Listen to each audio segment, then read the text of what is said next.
మాంకలమ్మవారి 46వ జాతర మహోత్సవాల్లో ఈరోజు 8వ రోజు కార్యక్రమం మనం జరుపుకుంటున్నాం. పెద్దలు, పూజలు, గౌరవనీయులు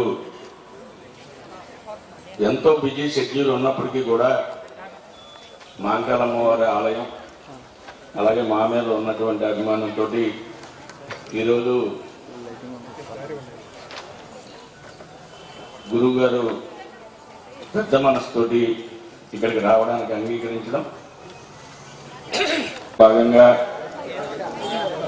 అనేక కార్యక్రమాలు చేస్తూ ఒక తాడేపల్లిగూడెంలోనో ఆంధ్రప్రదేశ్లోనో భారతదేశంలోనో కాకుండా ప్రపంచవ్యాప్తంగా అనేక దేశాల్లో తమ చక్కటి మాటలతోటి హిందూ ధర్మ పరిరక్షణ కోసం కృషి చేస్తున్నటువంటి పెద్దలు, గురువులు, మతాతీత మానవతామూర్తి బ్రహ్మశ్రీ ఉమర్ అలీషా గారి రాక మనందరికీ ఒక పండుగ. ఎందుకంటే చాలా కాలం తర్వాత ఆయన బయటికి రావడం కూడా జరిగింది. పీఠంలోనే తప్ప బయట కార్యక్రమాల్లో బాగా తగ్గించడం. నేను అనేక పర్యాయాలు డిసెంబర్లోనే ఆయన రిక్వెస్ట్ చేసి మీరు తప్పనిసరిగా రావాలని ఈ సంవత్సరం భక్తుల కోరిక, అలాగే మేము కూడా మీ ఆశీస్సులు పొందిన తర్వాత మేము కానీ మా కమిటీ వారు కానీ ఎంతో అభివృద్ధి చెందడం, ఆనందంగా ఉండడం కానీ, అలాగే పందిరి కానీ కలకల్లాడుతూ ఉంటుంది మీ భక్తులతోటి. అంటే అనగానే పాపం ఆయన వెంటనే ఓ రోజు తప్పనిసరిగా వస్తానని చెప్పడం, అన్న విధంగానే ఈరోజు రావడం.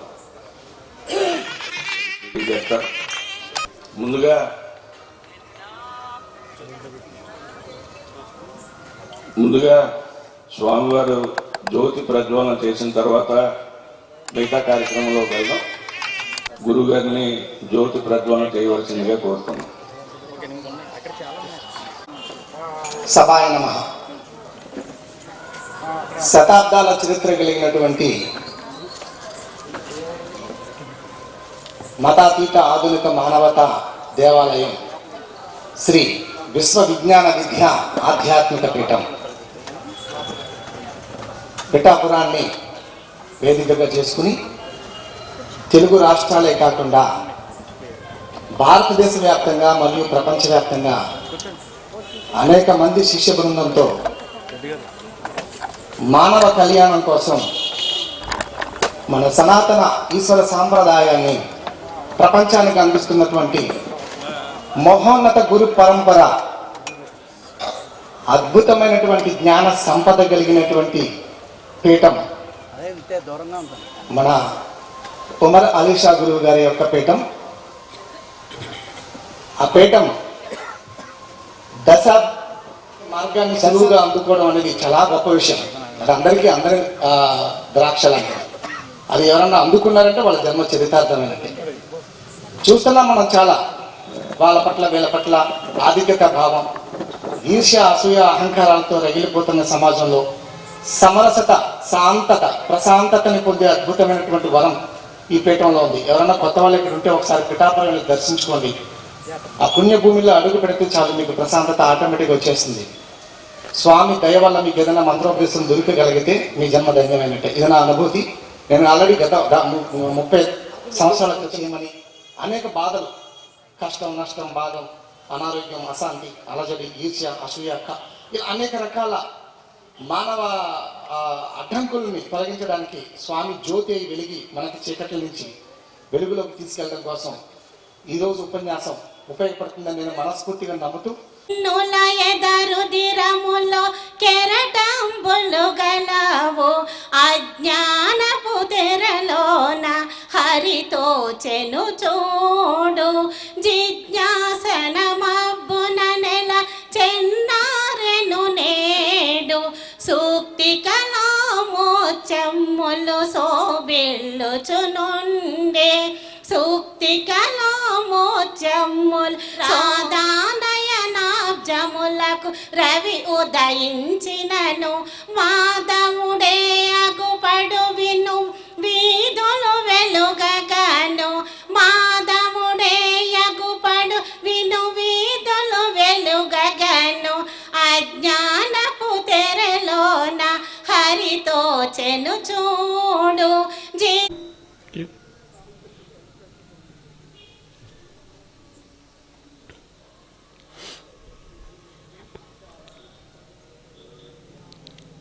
శ్రీదేవి మహంకాళమ్మ వారి 46వ వార్షికోత్సవ సందర్భంగా నవోదయ ఫ్రెండ్స్ యూనియన్ అధ్యక్షులు ఎగ్గిన నాగబాబు గారు ఏర్పాటు చేసినటువంటి ఈనాటి సదస్సుకు విచ్చేసి మన ముందు ప్రసంగించినటువంటి యోగా గురువులు శ్రీ కరిబండి రామకృష్ణ గారికి, ఎక్సైజ్ సిఐ గారు శ్రీమతి స్వరాజ్యలక్ష్మి గారికి మరియు వారి శ్రీవారు కృష్ణకుమార్ గారికి, ఈనాటి సభా కార్యక్రమంలో పాల్గొన్నటువంటి నవోదయ బృందం వారికి, శ్రీ విశ్వ విజ్ఞాన విద్య ఆధ్యాత్మిక పీఠం వాలంటీర్ విభాగం వారికి, శ్రీ విశ్వ విజ్ఞాన విద్య ఆధ్యాత్మిక పీఠం సభా సభ్యులకు, సభ్యేతరులకు, పట్టణవాసులకు, పాత్రికేయులకు నా యొక్క హృదయపూర్వక మనస్సు అంజలులు. ప్రతి సంవత్సరం కూడా నవోదయ ఫ్రెండ్స్ యూనియన్ అధ్యక్షులు ఎగ్గిన నాగబాబు గారు ప్రతి సంవత్సరం కూడా ఈ చక్కని ఆధ్యాత్మిక సదస్సుని ఏర్పాటు చేసి మనందరిలో కూడా ఆధ్యాత్మిక తాత్విక జ్ఞాన మార్గంలో పయనింపజేసేటువంటి ఒక మహోన్నతమైనటువంటి అంశాన్ని మనందరికీ తెలియజేస్తున్నారు.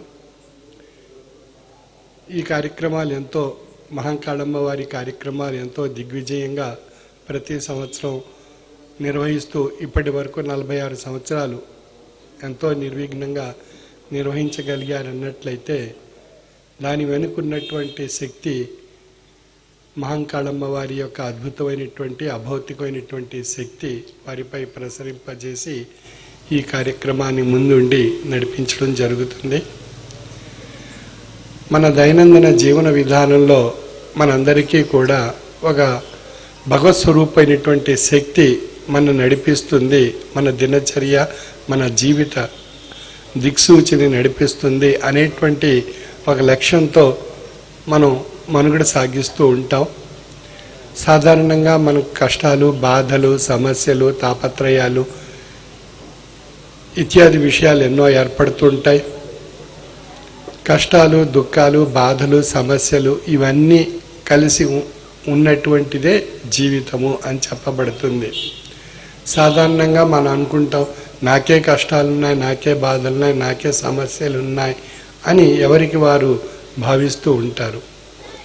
అంటే కష్ట సుఖాలు అనేటువంటివి జీవిత భాగంలో అంశాలుగా తెలియపరచబడి కష్టం వచ్చినప్పుడు మన మానసిక వేదన ఒక రకంగా ఉంటుంది, సుఖం వచ్చినప్పుడు మన మానసిక ఆనందం మరొక రకంగా ఉంటుంది. అంచేత ఆనందాన్ని ఆ బాధను కూడా రెండిటిని సమన్వయపరిచేదే ఆధ్యాత్మిక తత్వము. కష్టం వచ్చినప్పుడు, సుఖం వచ్చినప్పుడు ఏ విధంగా మనస్సుని స్థిరీకరించుకుని స్టెబిలైజ్ చేసుకుని మనం మన యొక్క జీవన విధానంలో ఎటువంటి సమస్యలు ఏర్పడకుండా మన జీవితాన్ని సుఖమయం చేసుకోవాలి అన్నట్లయితే రెండింటినీ సమభావంతో స్వీకరించేటువంటి మానసిక తత్వం మనలో ఏర్పరచుకోవాలి. అటువంటి మానసిక తత్వాన్ని కలిగించి తరింపచేసేటువంటిదే ఆధ్యాత్మిక తత్వము. ఆ ఆధ్యాత్మిక తాత్విక జ్ఞానము మనలో లేకపోవడం చేతే ఈనాడు మనలో అసహనము, అశాంతి, అసంతృప్తి, స్వార్థము, అసూయ, ద్వేషము, అదేవిధంగా అరిషడ్వర్గ ప్రేరితమైనటువంటి అంశాలు అన్నప్పుడు కామ, క్రోధ, మద, లోభ, మోహ, మాత్సర్యాలు ఈ 6 శత్రువులు మన మానసిక వ్యవస్థపై దాడి చేసి ఉద్రేకపూరితమైనటువంటి వాతావరణాన్ని కలుగజేసి మన జీవన వ్యవస్థను అస్తవ్యస్తం చేస్తూ అనేక రకాలైనటువంటి కష్టాలకు, బాధలకు, దుఃఖాలకు, సమస్యలకు, తాపత్రయాలకు మనం కారణం కాబడుచున్నాం. ఈ అరిషడ్వర్గాలను స్థాయిపరచుకోవడం కానీ అరిషడ్వర్గాలను నివారించగలిగినట్లయితే మనకు సమస్తం మన చెంతన పొందేటువంటి అవకాశం ఉంది. కానీ అరిషడ్వర్గాలను స్థాయిపరచుకోవటం అనేటువంటిది అది కేవలం ఒక ఆధ్యాత్మిక సాధన ద్వారా మనస్సుని ఒక స్టెబిలైజ్ చేసుకోవడం ద్వారా, స్థిరీకరించడం ద్వారా ఏర్పడుతుంది. అంచేత అటువంటి అరిషడ్వర్గ ప్రేరితమైనటువంటి లక్షణాలే మన కష్టాలకు, సమస్యలకు కారణంగా తెలియపరచబడుతున్నాయి. అంచేత మన కష్టాలు ఏర్పడుతున్నాయి, సమస్యలు ఏర్పడుతున్నాయి, నష్టాలు ఏర్పడుతున్నాయి, దుఃఖాలు ఏర్పడుతున్నాయి అంటే కారణం ఎవరు అని మనోవిశ్లేషణ చేసుకున్నట్లయితే మనలో ఉండేటువంటి అరిషడ్వర్గాలు, ఆ అరిషడ్వర్గాలు నియంత్రించడం గురించే అనేక మతాల్లో, అనేక ధర్మాల్లో, అనేక సాధనాపరమైన, అనేక ఆధ్యాత్మిక పరమైనటువంటి అనేక విషయాలు ప్రబోధింపబడుతున్నాయి. వాటిని మనం వింటున్నాం, ఆచరణలో వచ్చేసరికి వాటి స్థాయికి మనం చేరుకోలేకపోతున్నాం. అంటే వినటం వేరు, ఆచరణ వేరు. విన్నదాన్ని ఆచరించగలిగినప్పుడే మనకు ఆ యొక్క స్థాయి పరుచుకునేటువంటి అవకాశం మనకి ఏర్పడుతుంది. అంచేత మనం ఒక ఆధ్యాత్మిక గురువుని ఆశ్రయించినప్పుడు వారి దగ్గర ప్రబోధింపబడినటువంటి ఆధ్యాత్మిక విద్యను మనం స్వీకరించి అది ఆచరించి దాని యొక్క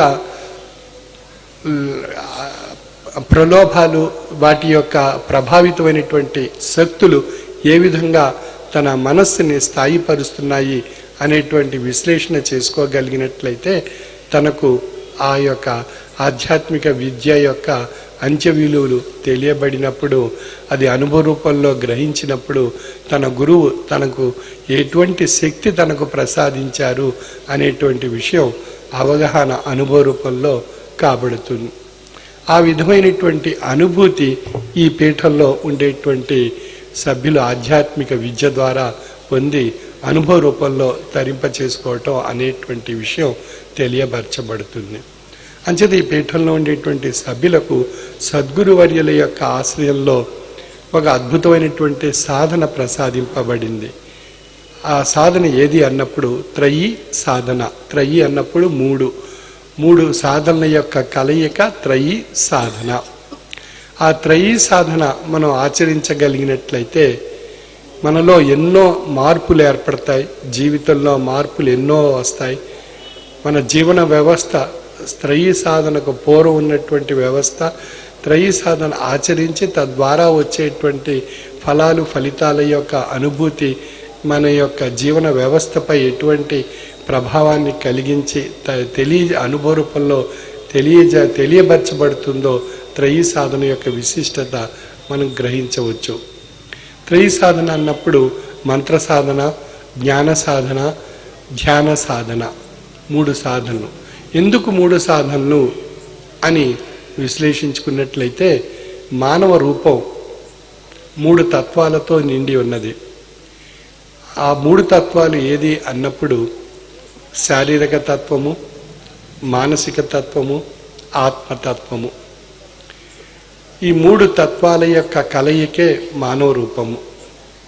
అంచేది ఈ 3 తత్వాల్లో ఉండేటువంటి అంశాలు ఏది అన్నప్పుడు శారీరక తత్వం భుక్తిని ఆశించి మనుగడ సాగిస్తూ ఉంటుంది. మానసిక తత్వము తాత్విక జ్ఞానశక్తిని పొందుతూ అది శాంతి, తృప్తిగా మనుగడ సాగించడానికి ప్రయత్నం చేస్తుంటుంది. ఆత్మతత్వము ముముక్షత్వాన్ని పొంది తరింప చేసుకోవడానికి ఆత్మతత్వం ప్రయత్నం చేస్తూ ఉంటుంది. అంచేత 3 తత్వాలకు 3 అద్భుతమైనటువంటి అంశాలు తెలియపరచబడ్డాయి.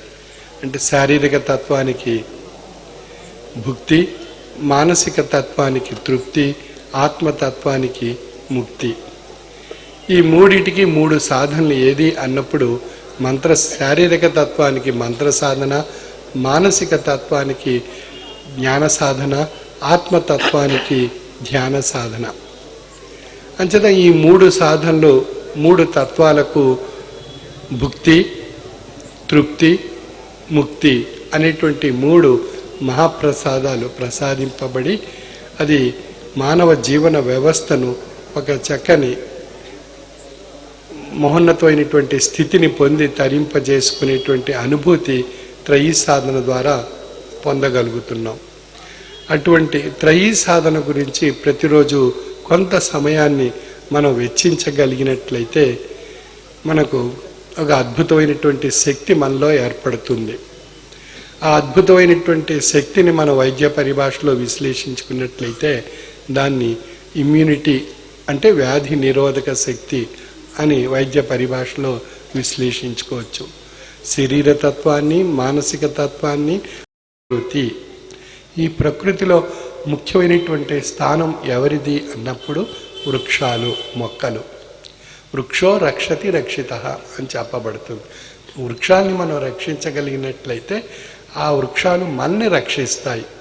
ఎందుకండి, ఎలాగండి అని మనం విశ్లేషించుకుంటే మనం శ్వాస తీసుకుంటున్నాం, వదులుతున్నాం. మనం తీసుకున్నటువంటి శ్వాసలో ఆక్సిజన్ అనేటువంటి ప్రాణవాయువు ఆ మొక్కల నుండి లభిస్తుంది. అది స్వీకరించి మనలో ఉండేటువంటి ఆ చెడు రక్తంలో ఉండేటువంటి కార్బన్ డైఆక్సైడ్ని మనం విడిచిపెట్టినటువంటి గాలిలో ఏర్పడుతుంది. అంచేత మొక్కలు మనకి నిస్వార్థంగా ప్రాణవాయువుని ఇచ్చి మానవుడు విడిచిపెట్టినటువంటి కార్బన్ డైఆక్సైడ్ని అవి మొక్కలు స్వీకరించి ఆహారాన్ని కిరణజన్య సంయోక్రియ ద్వారా ఆహారాన్ని తయారు చేసుకుని మనకి ఫలాలు, పుష్పాలు ఎన్నో మనకి ఇస్తున్నాయి.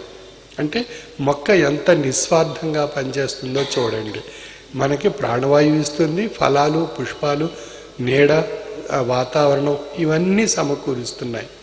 మనం ఏం చేస్తున్నాం, మొక్కలు ఆ ఇచ్చేటువంటి ప్రాణవాయువు లేకుండా మొక్కని హరించేస్తున్నాం, తొలగించేస్తున్నాం. అదేవిధంగా ఆ ఇచ్చే ఫలాలు, పుష్పాలని వద్దనుకుని ఆ యొక్క మొక్కను తొలగించేస్తున్నాం. వాతావరణం అతివృష్టి, అనావృష్టిగా అనేక రకాలైనటువంటి ఈ ప్రకృతి సమస్యలు, వైపరీత్యాలు ఏర్పడే విధంగా మొక్కల్ని హరించేస్తున్నాం మనం. అంటే మొక్క నిస్వార్థంగా సేవ చేస్తుంటే మనం స్వార్థంతో ఆ మొక్కను హరించేస్తున్నాం. అంటే మన తత్వం ఏ విధంగా ఉంది, మొక్క యొక్క తత్వం, వృక్షం యొక్క తత్వం ఏ విధంగా ఉంది, ఈ యొక్క విషయాన్ని గమనిస్తే చాలు మనలో ఏ విధమైనటువంటి తత్వం, మొక్కలో ఉండేటువంటి తత్వం ఏంటి. అంటే మొక్కలో ఉండేటువంటి తత్వం ఈశ్వర తత్వం అనుకుంటే నిస్వార్థంగా చేస్తుంది కాబట్టి, మనలో ఉండేటువంటి తత్వం స్వార్థంతో ఉంది కాబట్టి అది రాక్షస తత్వం. అంటే ప్రకృతిలో రాక్షసుడు, ఈశ్వరుడు ఇద్దరు మన ఎదురుగుండానే ఉన్నారు. అంటే మనం మంచి పనులు చేయాలి అన్నట్లయితే మనం నిస్వార్థంతో మొక్క వలె ఆ యొక్క లక్షణాలు ఏర్పరచుకుంటే మనలో నిస్వార్థం ఏ విధంగా పొందవచ్చు అనేటువంటి విషయం మనం తెలియబడుతుంది.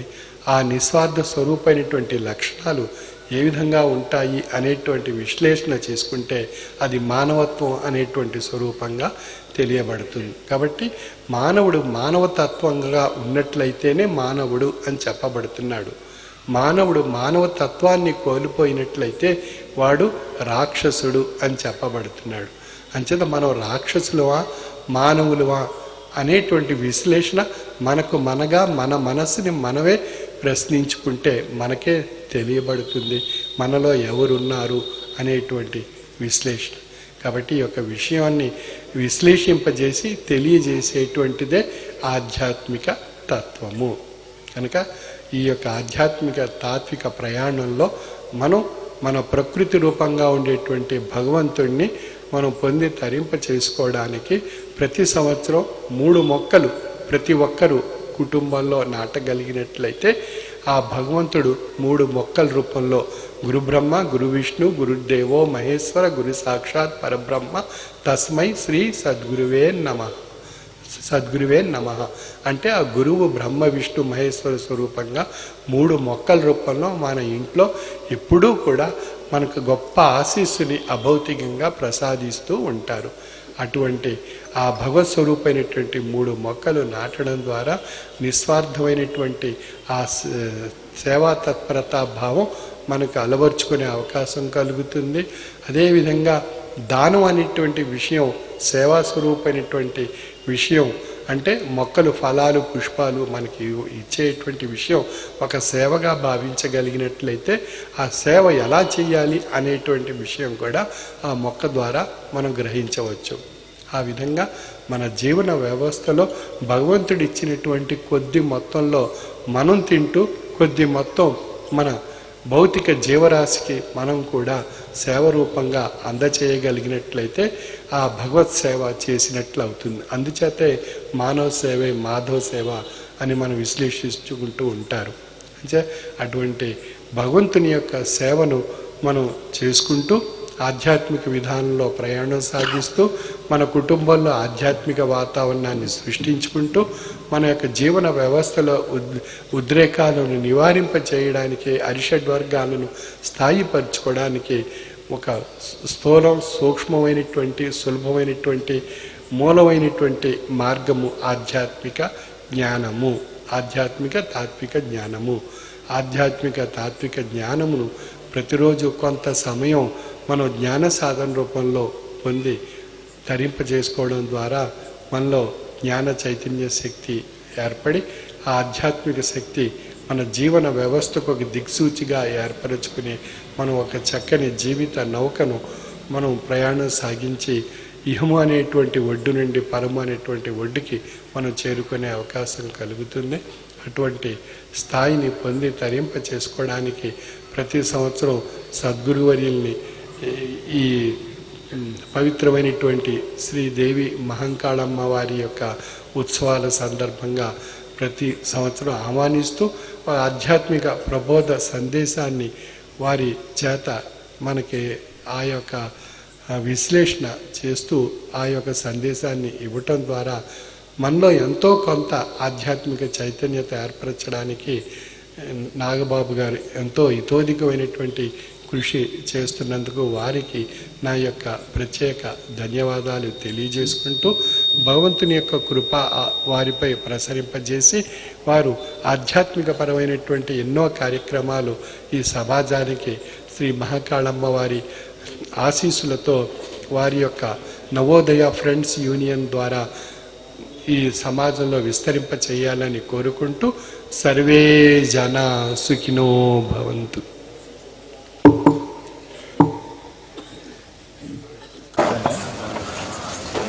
46 వసంతాల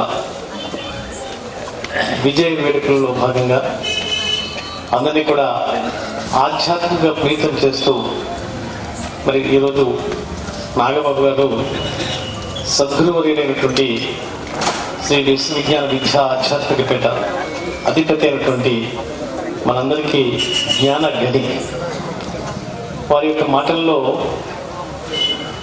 ఆధ్యాత్మికత, సామాజిక స్పృహ, అంకిత భావం, మానవీయత కోణంలో మరి మొక్క గురించి నా మొక్క నా శ్వాస అనేటువంటి నినాదంతో వారు ఇచ్చిన ఆశీస్సులతో మరి నేను 1,65,000 మొక్కల్ని ఒకే రోజులో నాటాను.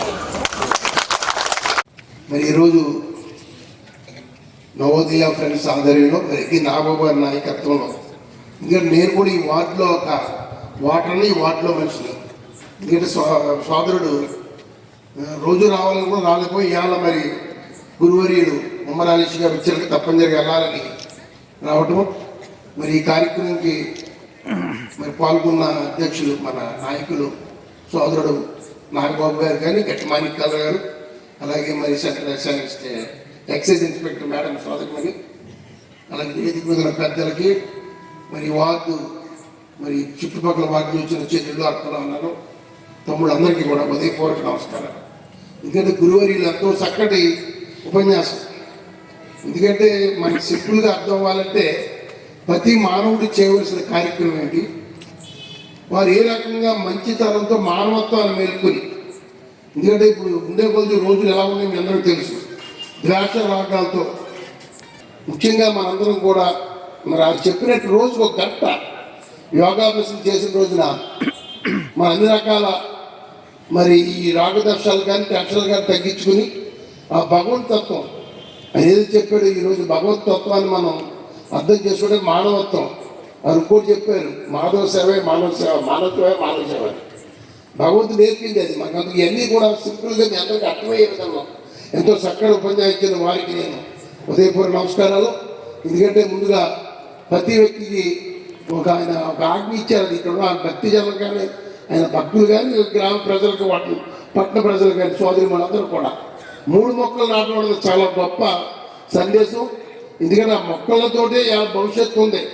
ఎందుకంటే ఈరోజు నరేంద్ర మోడీ గారు కూడా మన భారత ప్రధాని వాళ్ళు పెద్ద ఎత్తున భారతదేశంలో ప్రతి వ్యక్తి ఆ తల్లి పేరుతో ఒక మొక్క నాటాలని ఒక పెద్ద పథకాన్ని ప్రవేశపెట్టడం జరిగింది దేశవ్యాప్తంగా.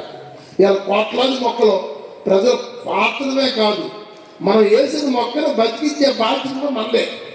ఆ బాధ్యత మనం తీసుకోవాలి. ఏదో మొక్క వేస్తాం ఇలా మన బాధ్యత తిరిగిపోయినప్పుడు రేపు పొద్దున ఏ ఆవు దూడో మేకో తినేది అయిపోతుంది.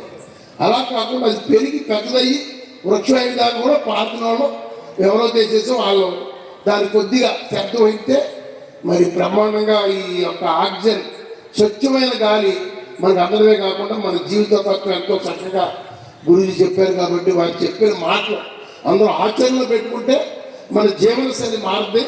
అందుకని ఏదైతే ఇవాళ హిందూ తత్వం ఉందో అదే భారత మానవతత్వం.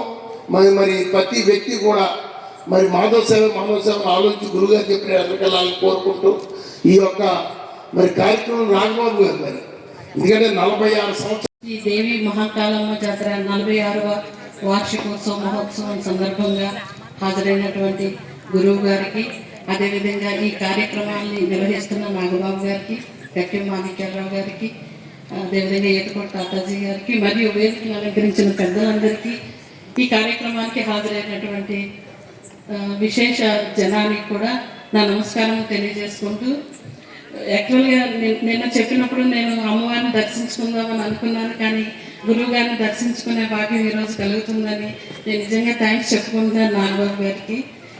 గురువు గారు చెప్పినట్లు మనం అందరం కూడా త్రయీ గుణాన్ని అలవాటు చేసుకొని ఆధ్యాత్మికంగా మన ప్రజలందరం కూడా శారీరకంగా, మానసికంగా, అదేవిధంగా ఆత్మను కూడా మనం చైతన్యపరచుకొని మన కోరికలను స్థిరీకరించుకొని ఒక మంచి జ్ఞాన బోధ ద్వారా మంచి మానవత్వ విలువలున్న మంచి మనుషులుగా ఈ ప్రపంచంలో మనం ఏ రకంగా ఈ సమాజంలో ఉన్నతంగా బతకాలనే అంశాన్ని మనకి చాలా చిన్న చిన్న విషయాల ద్వారా మనకి జ్ఞానబోధ చేశారు. గురువు గారికి నిజంగా మనం అందరం కూడా ధన్యవాదాలు తెలుపుకుంటున్నాం సార్.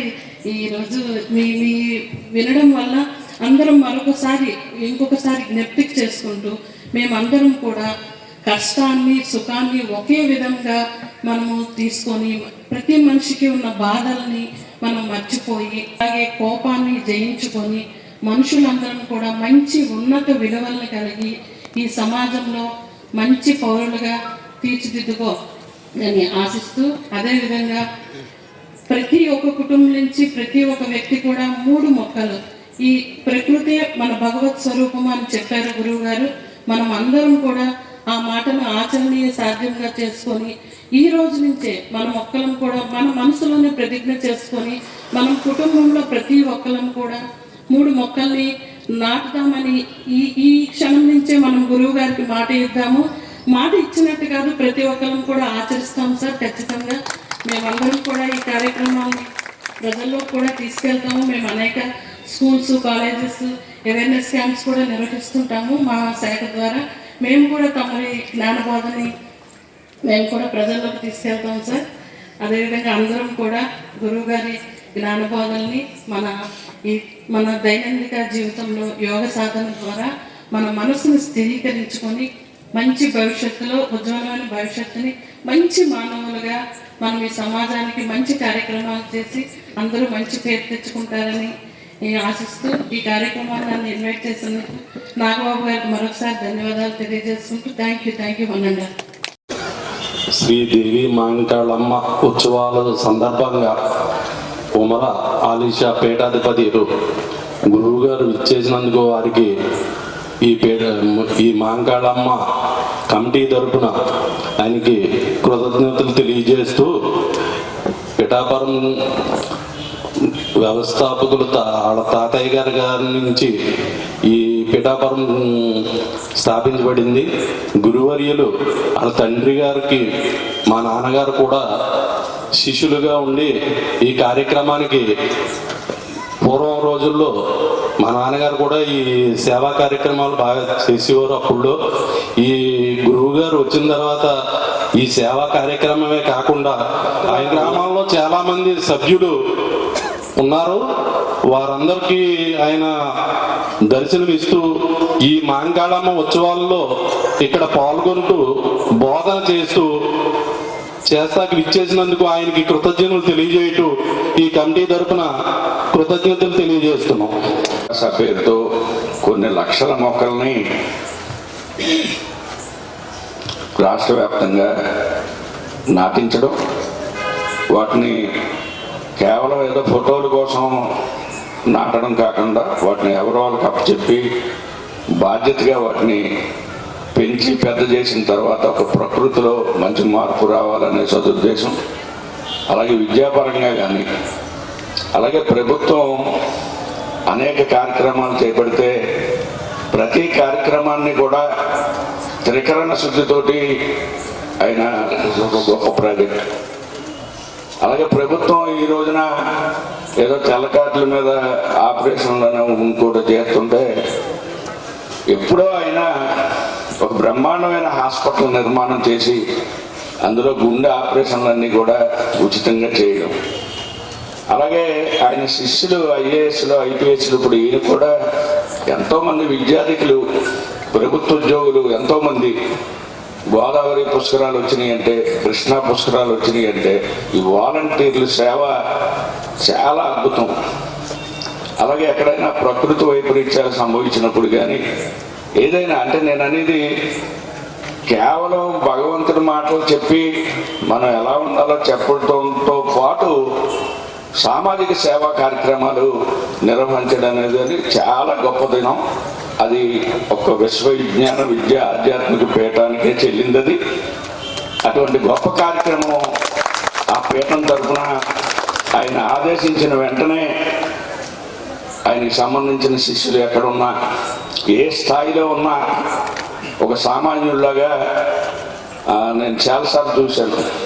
ఏదైనా పుష్కరాలు అయ్యి వచ్చా గోదావరి గట్లని సీపురు గట్లతో ఐఏఎస్లు కూడా తుడిసేయడం, ఎవరికైనా ఇబ్బంది వస్తే వారిని తోడు తీసుకునే వారికి స్వస్థత చేకూరే వరకు, వాళ్ళని తిరిగి ఇంటికి పంపించే వరకు జాగ్రత్తలు తీసుకోవడం.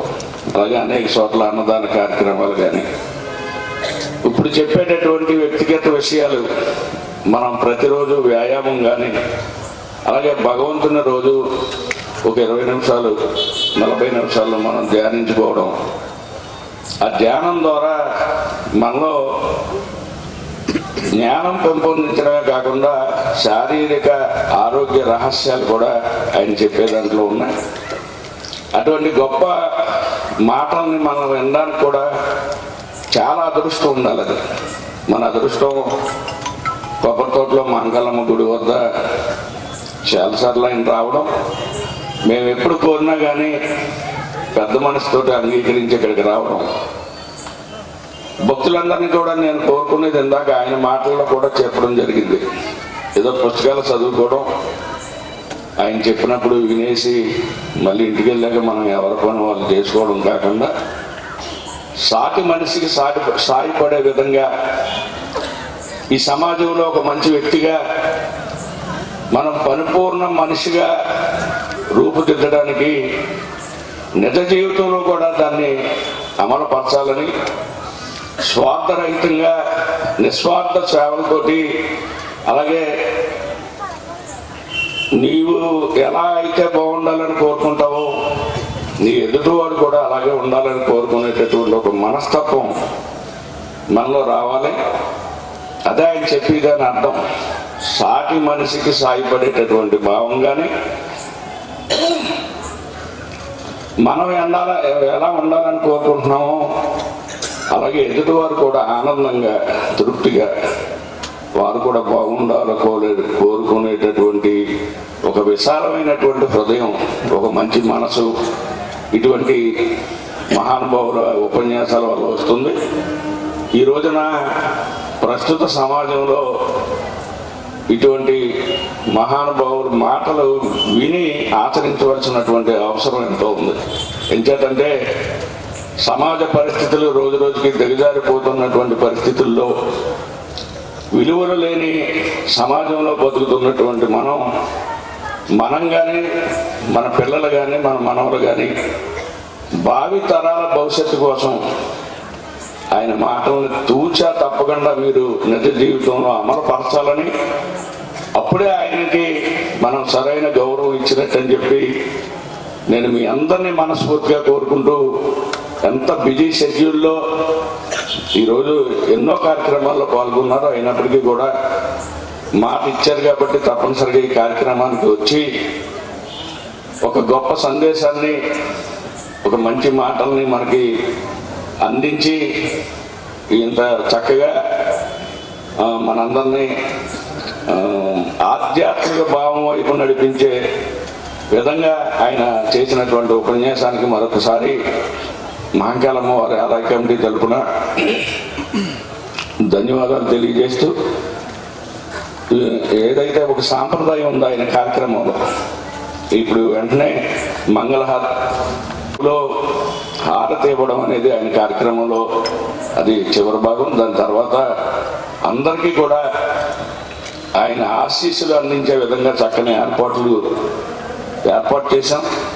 ప్రసాద వితరణ కానీ అయ్యగారి చేతుల మీదుగానే వాటన్నిటినీ కూడా అందరూ తీసుకుని వెళ్ళడానికి ఎక్కడ ఏ విధమైన తోపులాట్లు ఇబ్బంది లేకుండా చక్కగా అందరూ తీసుకునేలా కూడా ఒక చక్కని ఏర్పాటు చేశాం. క్రమశిక్షణతో అన్నీ తీసుకుని ఆయన ఆశీస్సులు పొందాలని, అలాగే ఏదైతే వేదిక మీద ఉన్నటువంటి వీరందరికీ కూడా ముందుగా అయ్యగారి చేతుల మీదుగా ప్రసాదాన్ని అందించాలని, అలాగే ఆయన అనుమతితోటి ఈ సంవత్సరం ఆయన ఫోటోతో కూడినటువంటి ఒక డాలర్ను కూడా వచ్చిన భక్తులందరికీ ఆయన చేతుల మీదుగా ఇప్పించాలని అనుకుని ఎంతో ప్రయాసపడి అక్కడి నుంచో తెప్పించడం కూడా జరిగింది.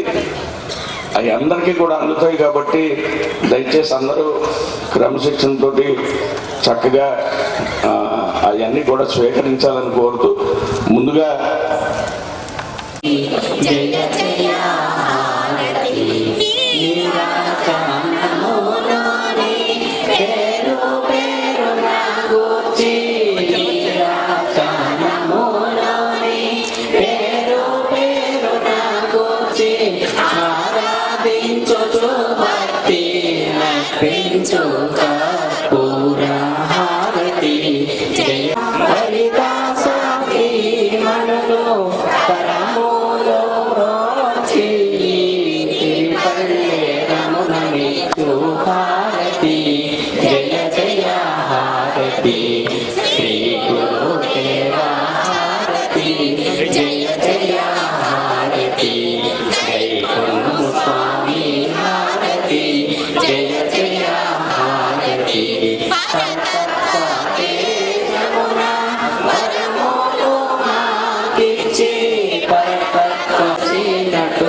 హారతి శ్రీ గురుదేవ హారతి జయ జయ హారతి గైకొనుము స్వామి హారతి జయ జయ హారతి.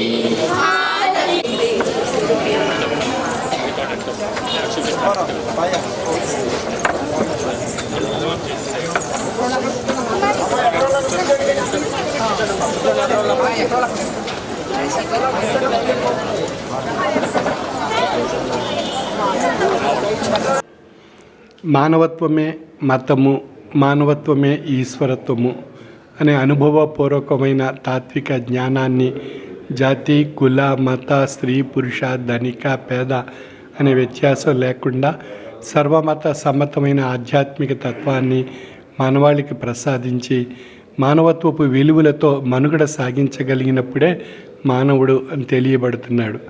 అటువంటి మానవత్వాన్ని పెంపొందింపజేసేటువంటిదే ఆధ్యాత్మిక తత్వం.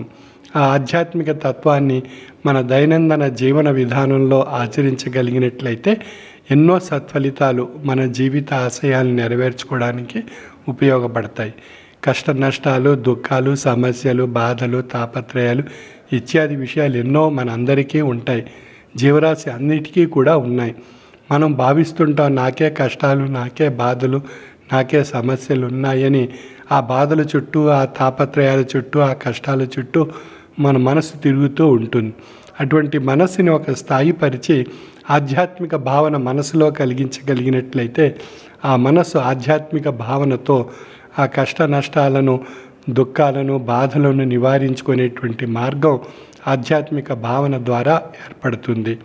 అటువంటి ఆధ్యాత్మిక భావనను పెంపొందింప చేసుకోవడానికి ఆధ్యాత్మిక తత్వవేత్తలను ఆశ్రయించి ఆధ్యాత్మిక సంపదను మనం పొందగలిగినట్లయితే మన జీవితంలో ఎన్నో విజయాలు సాధించడానికి అవకాశం కలుగుతుంది. మనలో అద్భుతమైనటువంటి శక్తులు ఎన్నో ఉన్నాయి.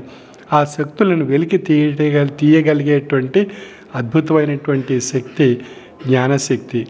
ఆ జ్ఞానశక్తిని మనం సద్వినియోగపరచుకోగలిగినట్లయితే మన దైనందిన జీవన విధానంలో ఎన్నో జీవిత ఆశయాలు పొంది తరించే అవకాశం మనకు కలుగుతుంది. ఈనాటి సమాజంలో ఆధ్యాత్మిక విలువలు, నైతిక విలువలు తరిగిపోవడం చేత అందరిలో కూడా అసహనము, అశాంతి, అలజడి, ఒత్తిడి, ఉద్రేకాలు ఏర్పడి సమాజంలో హింస, ద్వేషము, దూషణ, వైరము, యుద్ధాలు, వైరాలు ఇవన్నీ ఏర్పడి ఒకరినొకరు హింసించుకుంటూ మానవతా విలువలు కోల్పోతూ జీవితాలను నష్టపరుచుకుంటూ సమాజంలో హింసాత్మక వాతావరణం ఏర్పరిచి మన జీవితాలను కోల్పోతున్నాం. మరి మానవుడికి భగవంతుడిచ్చినటువంటి మేధాశక్తితో ఆలోచించగలిగినట్లయితే ఎందుకు ఇవన్నీ మనం ఏర్పరచుకుంటున్నాం, యుద్ధాలు ఎందుకు చేస్తున్నాం, ఈ యొక్క సమస్యలు, ద్వేషాలు, అసూయలు, స్వార్థంతో ఈ సమస్యలు ఎందుకు సృష్టించుకుంటున్నాం అని ఎవరికి వారు ప్రశ్నించుకుంటే మన యొక్క విషయం ఏంటి, మనం ఏ విధంగా ఉండాలి అనేటువంటిది అర్థం కాబడుతుంది. కాబట్టి మానవుడిగా జీవించాలి తప్ప మానవుడు జంతు స్థాయి కన్నా దిగజారి జీవించినట్లయితే మానవ వినాశనానికి తోడ్పడుతుంది తప్ప ఉపయోగాలు ఏమీ ఉండవు. ఉదాహరణ చూడండి, మనం అణుశక్తిని అణుబాంబు రూపంలో ఉపయోగించి వినాశనంగా మార్చుకోవచ్చు. ఆ అణుశక్తిని మనం మానవ వికాసం వైపు ఉపయోగించి మానవ కళ్యాణానికి ఉపయోగించుకోవచ్చు. కాబట్టి మన యొక్క ఆలోచన బట్టి ఇవన్నీ మారిపోతూ ఉంటాయి. కాబట్టి సదాలోచన సద్వ్యక్తిత్వాన్ని ఒక మానవ వికాసానికి దారితీస్తుంది. దురాలోచన దుష్టత్వంగా నష్టాన్ని కలిగించి సమాజానికి వినాశనం వైపు తీసుకువెళ్తుంది. కనుక మన యొక్క దైనందిన జీవన విధానంలో ప్రతి ఒక్కరూ ఆధ్యాత్మిక తాత్విక జ్ఞానాన్ని పొందుతూ తమ జీవితాల యొక్క అర్థాన్ని పరమార్థంగా మార్చుకొని పరిణామ రూపంలో తరించి భగవత్కృపకు పాత్రలు కాబడుతూ మన ప్రకృతిని మనం పరిరక్షించుకోవడానికి ప్రతి ఒక్కరూ 3 మొక్కలు నాటి ఆ భగవతత్వాన్ని ప్రకృతి రూపంలో పొంది తరించవలసిందిగా నా యొక్క మనవి.